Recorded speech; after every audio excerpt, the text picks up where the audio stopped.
আরও একটা ছোট্ট ভিডিওতে তোমাদের অনেক অনেক স্বাগত।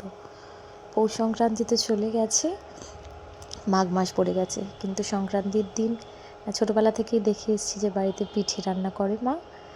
আর তো সেরকম এখানে তো আর হয়ে ওঠে না, এখানে একদম অন্যরকমভাবে নিয়ম পালন হয়। এখানে খিচুড়ির একটা অন্য নিয়ম থাকে। তো যাই হোক, যাই নিয়ম থাকে সেটা এবার আমাদের স্কিপ করতে হয়েছে। ওই জন্য ভাবলাম যে একটু পিঠে বানাই। এই জন্য সব কিছু জোগাড় করে নিয়ে ভাবছিলাম যে কী জানি কেমন হবে, আদৌ ঠিক হবে কি না।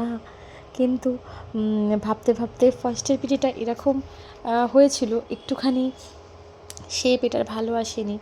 তো আমার একটু মনটা খারাপই হলো যে কেমন হলো, আমি মাকে তো দেখিনি এরকম হতে। তারপরে 3 নম্বর পিঠেটা যখন দিয়েছি তখন মনে হলো যে না, চলো ঠিক আছে, ঠিক হয়েছে। তো আগেরবার অনেক রকমের পিঠে বানানো হয়েছিল, কারণ দিয়ে আমার কাছে ছিল। একা একা ভালো লাগে না, বাট এবার আর মন করেনি।